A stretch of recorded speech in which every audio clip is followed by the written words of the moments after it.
The People's Countryside The Environmental People's Countryside Debate Environmental Debate Podcast. People's Countryside Environmental Debate Podcast. People's Countryside Environmental Debate Podcast. People's Countryside Environmental Debate Podcast. Green tech, if done well and for the right reasons, is the right thing to do. But what we're not told is there's one thing we can all do that has a positive impact on all areas of climate change that green tech doesn't. It appears that policy decisions may align more closely with the interests of the super rich rather than those of the majority. This is the People's Countryside Environmental Debate Podcast. It's the penultimate episode, and it's also our 600th episode. I'm Stuart the Wild Man Mabbott. He is... I'm William Ankler. Thanks very much for being with us. Why is it the penultimate episode? Well, Alex Kauffmann is back in the listener's chair for his penultimate episode before he buggers off back to college. Yeah, I go back to uni on Friday, and I get to say bye-bye to these two fuckers, so it'll be a great day for me. He's been with us too long. Or not long enough, maybe. That'll have to be an explicit episode, and his dad's going to probably castrate me for introducing him to swear words. Oh, it's a price I'm willing to pay. Anyway, we get questions sent in by listeners to an episode, and we try and answer them as best we can. We don't see the questions before we press record.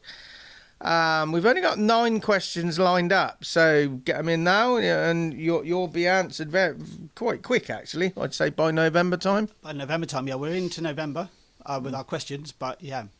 Definitely in time for Christmas, you could say. Yeah, it'd be the 16th of November if you got your question in now. And if you're really clever, you can actually figure out, when it will be. You might actually get the Christmas day or the Christmas whatever the episode isn't at Christmas Day as well. Now, this is our 600th episode. Alex, you've done some, let's just say, a piece of promotional work for social media that's gone out already, probably. Yeah, let's call it that. Nothing else. Who inspired you in that creation? Was it just us or your own?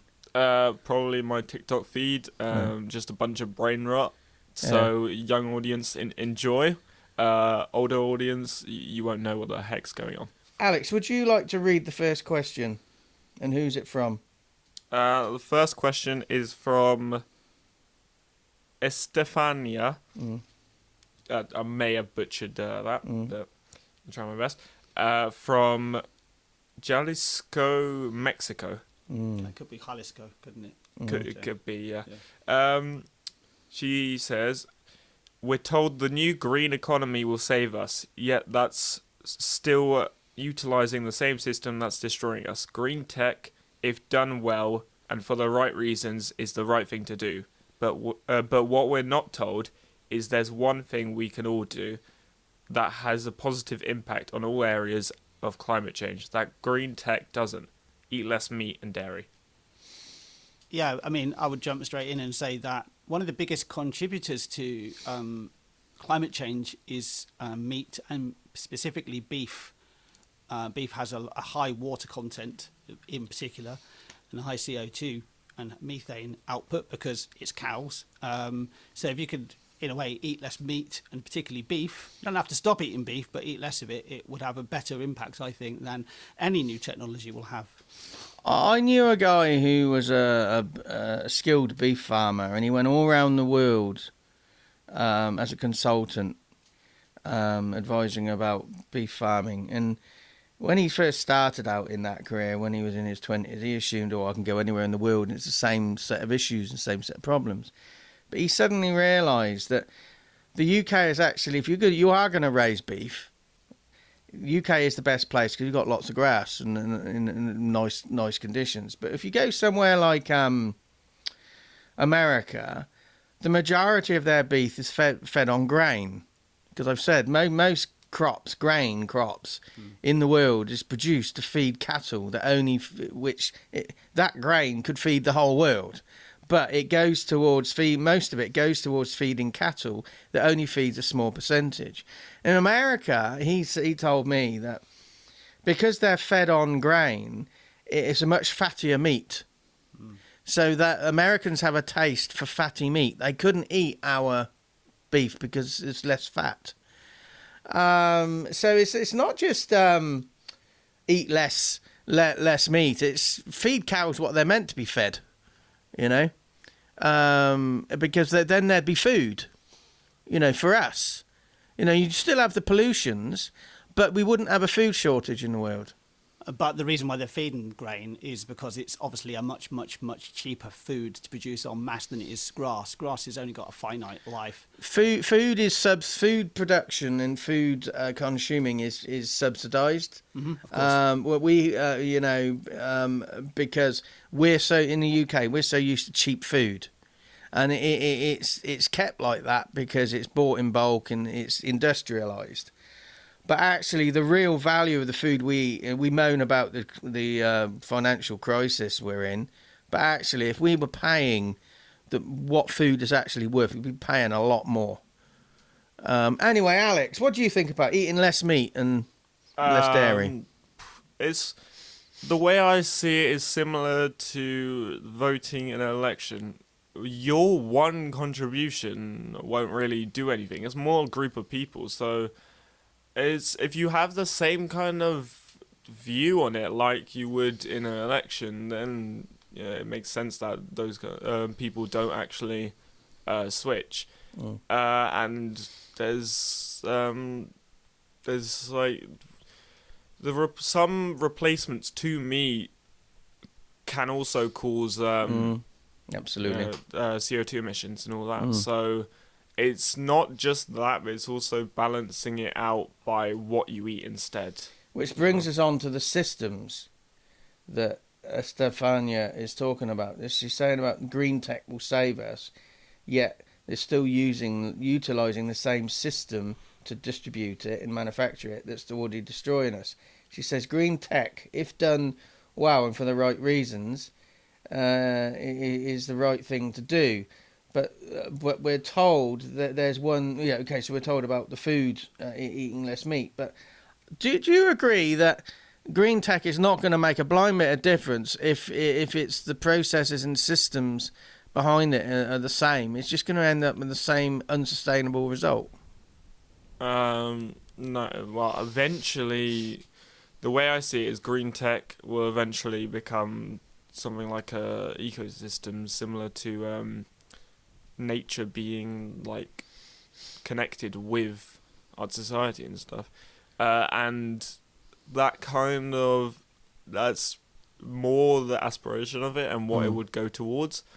And to get to that level, of course, you have to go through some road bumps, but like that's always been the case for every kind of development, really. But surely if it's done, if green tech is being done for financial gain by the people at the top, it's not really that green. It's the system that's destroying us, not just the pollutants.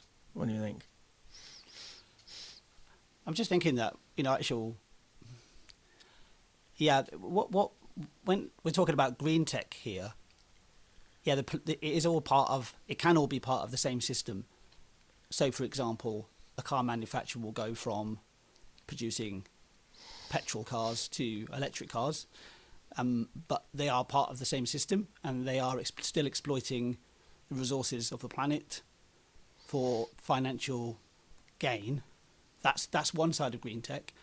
But I'd also say green tech is also already around us in so many ways. If you think about and who owns that? The lower tech. Well, yeah, exactly. But ownership is whatever it is, right?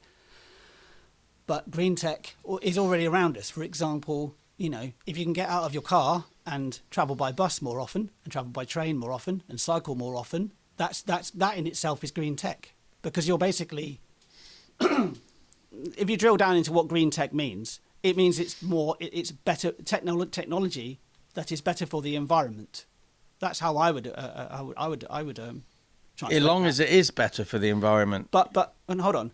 But green tech, what are we talking about? We're talking about technology that's better for the environment. That's the idea. That's the principle of it. But we already have that in place. That's the reason why we should drive less. We should consume less meat because we do But have why better don't we? tech. I think there's an aspiration. I think it goes back to aspiration. Does the system promote consume?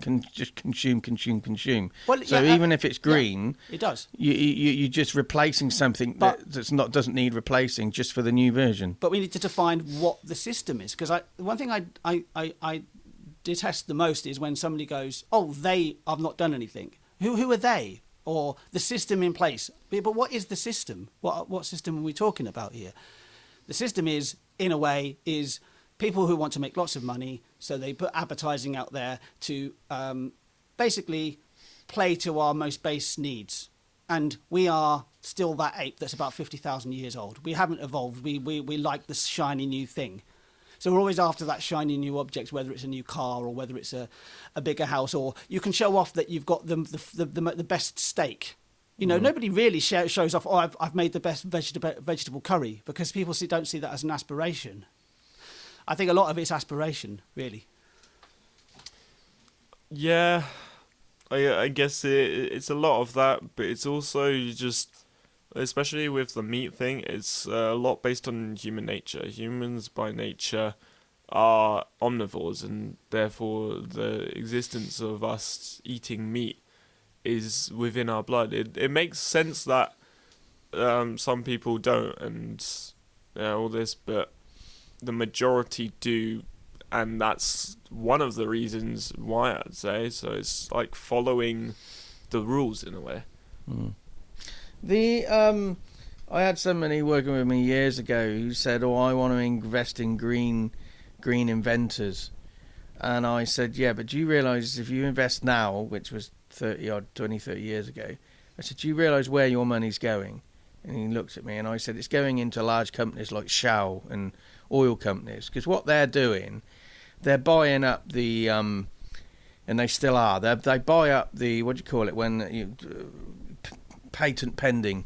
They buy up the patents of this new invention, keep it in the background in their archive, have their own scientists develop it, screw us into the ground by saying, oh, there's no other alternative, you have to have oil.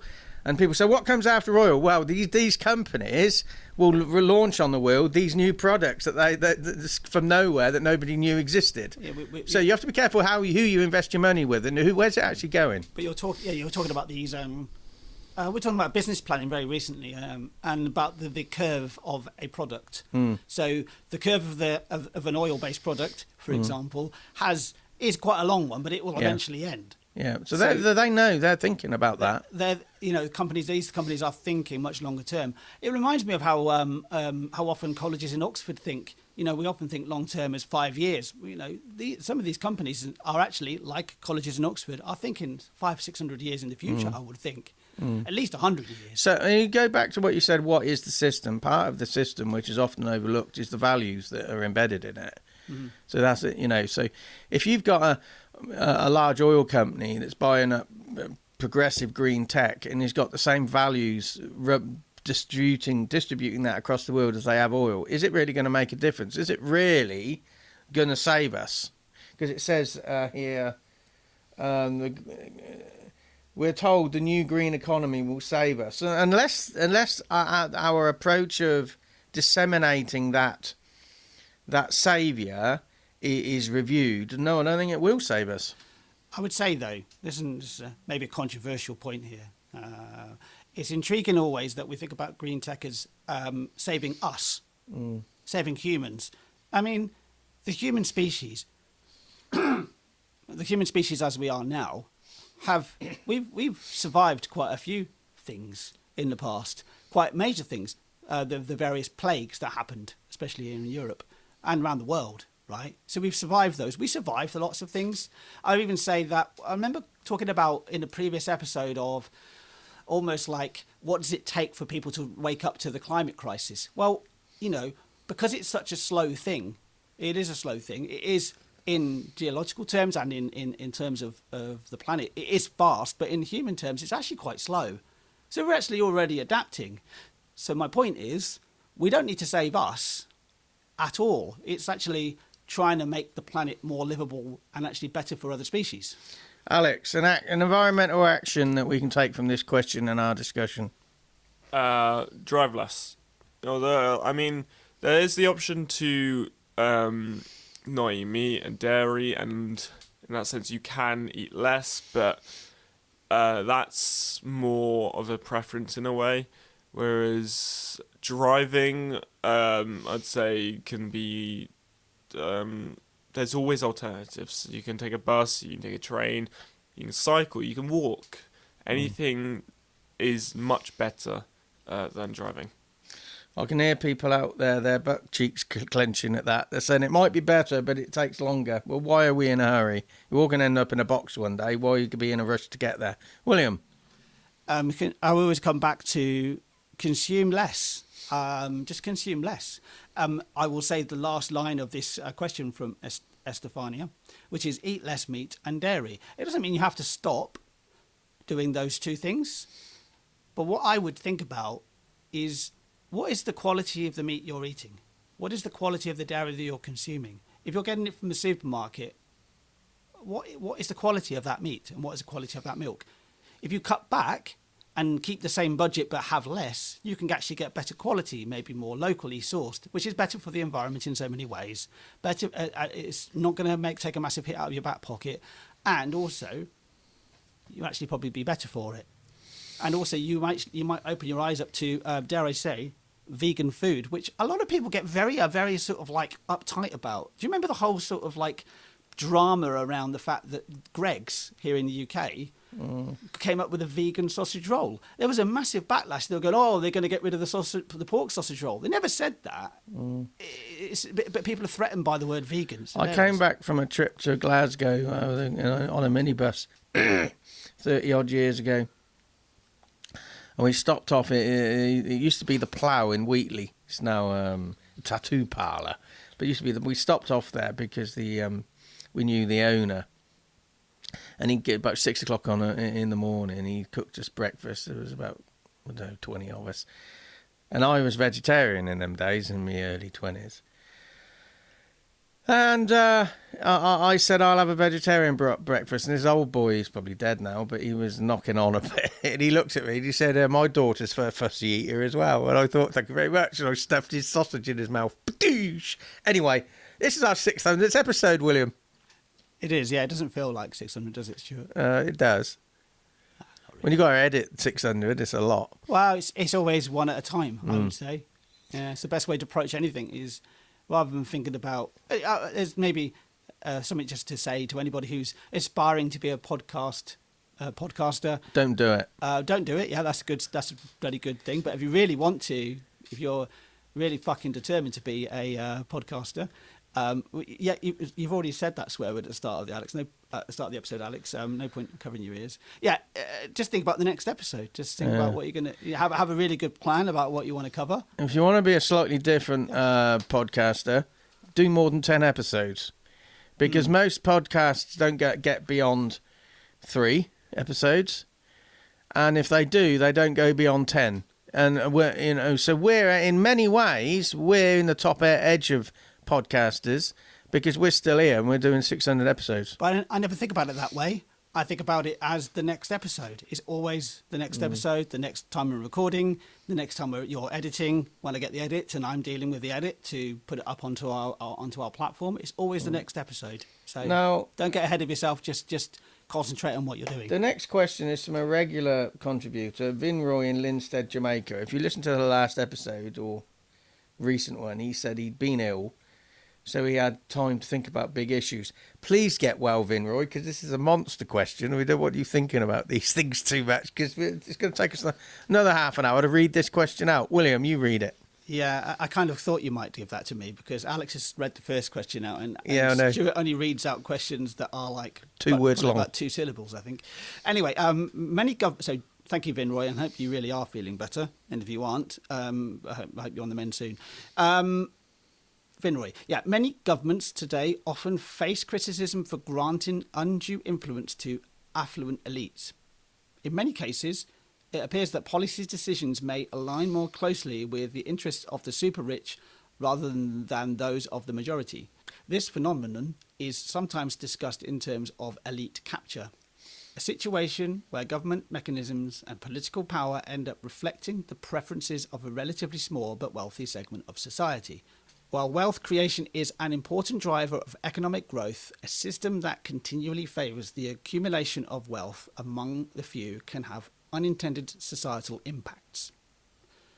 Over time, policies skewed towards the interests of the richest can lead to challenges such as soaring house prices, inadequate public services, and a dwindling voice for middle and lower income citizens in decision-making processes. Consequently, these groups may be sidelined from both economic opportunities and meaningful political participation. To address these challenges, scholars and policymakers advocate for reforms that enhance transparency and balance in political influence. For example, measures like progressive taxation, stricter regulation of campaign financing, and investments in public services can help ensure the economic progress benefits a broader segment of society. Emphasising inclusive policies not only fosters a healthier economy, but also strengthens democratic values by promoting fair participation and opportunity for everyone. At its core, this discussion revolves around achieving a balance, rewarding individual success and innovation without allowing those rewards to solidify an uneven distribution of power. By ensuring that policy decisions, especially those impacting housing, education and healthcare, serve the broader public interest, societies can work toward a more equitable and resilient future. Surely we don't need a catastrophe to see a fairer distribution of wealth worldwide. That's an interesting question to end that with.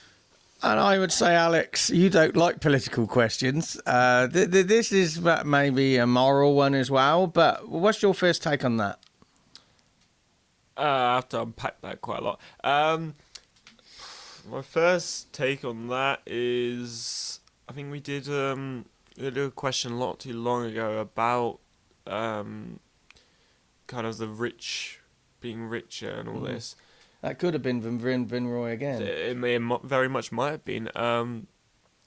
And this kind of links back to it, but more in a government sense. And I guess that's more dependent on different countries and how they operate their governments.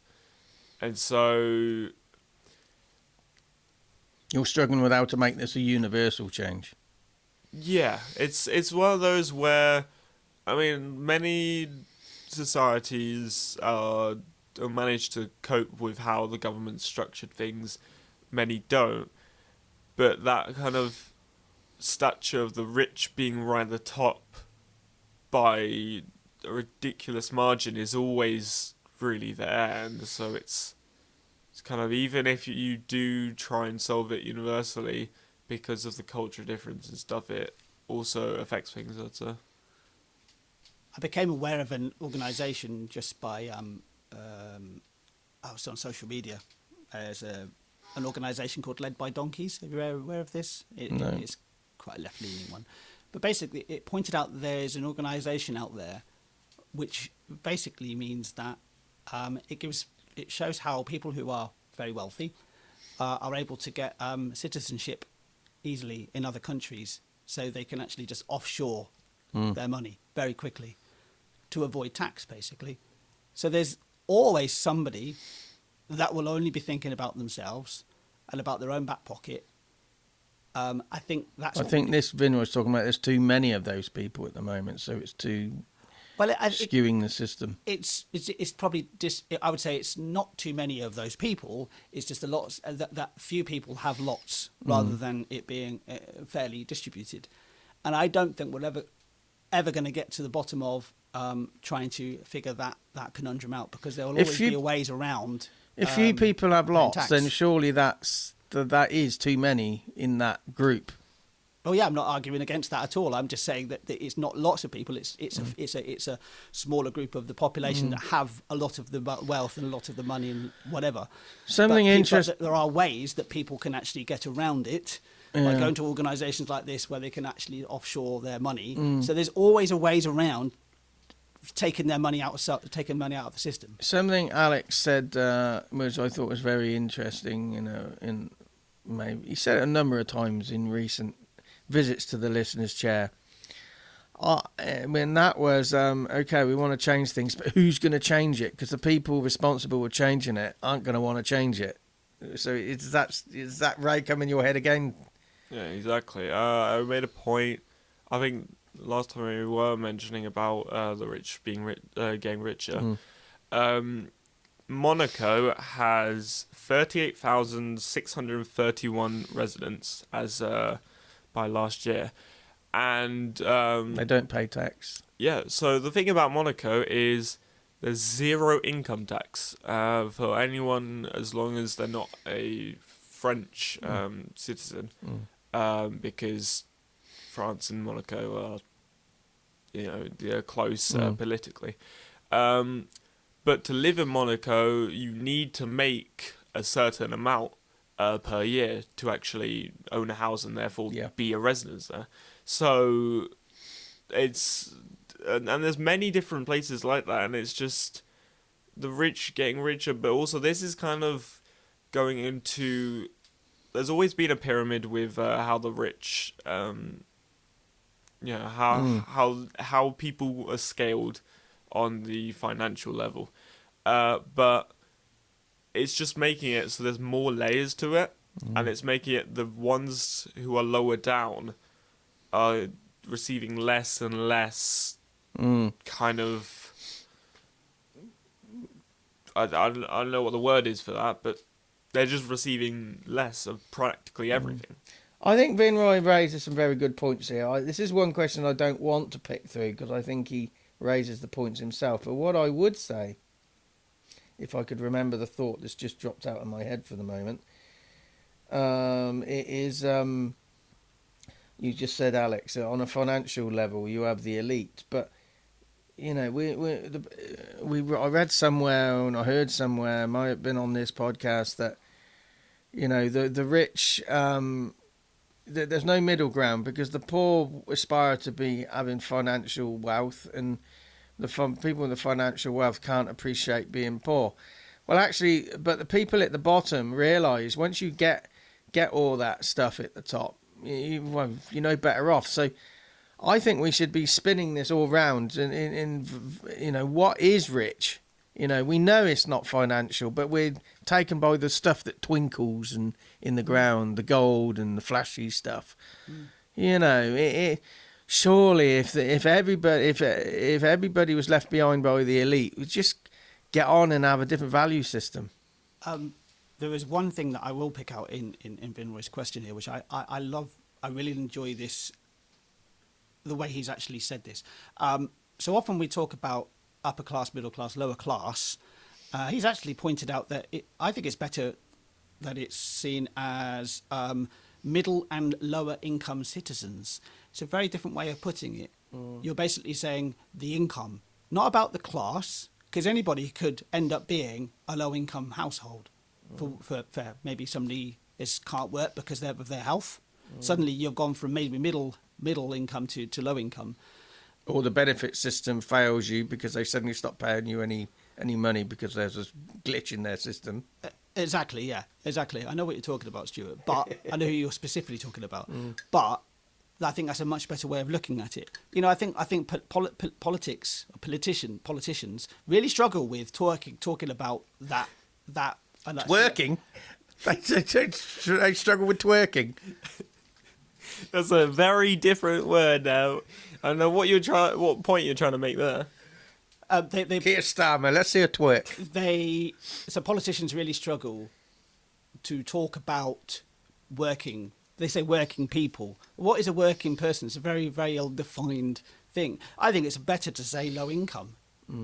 Low people who have low income or middle income, because then it's a lot more. I like that point, Vinroy. So what an environmental action, William? I think I've got one out of you, Alex. You probably have, but I kind of want to make another point. You said drive less. That was the previous one. Yeah. Oh, was it? All right. Oh, yeah, that's right. Drive less to make the rich richer. Yeah. Of course. No. I wanted to make another point. There's a I think it's a theory. Someone long time ago made up this theory about civilizations, different levels of civilizations. I don't know if you've heard this. It goes from type 1 to type 7. Or type 0 to type 7. And it's just about harnessing power and all this. Currently we're type 0.7, so we're not even at type 1 civilization yet. The reason I bring this up is as we're gonna keep on moving down this scale, or up this scale, I guess, and that sort of hierarchy of the rich is still gonna happen. And so, similar to what William said a couple episodes ago about Destiny and all that, if that's the way it's structured, what's the point of thinking about it? Yeah, I think my environmental action. I'll twist Vinroy's question at the end here.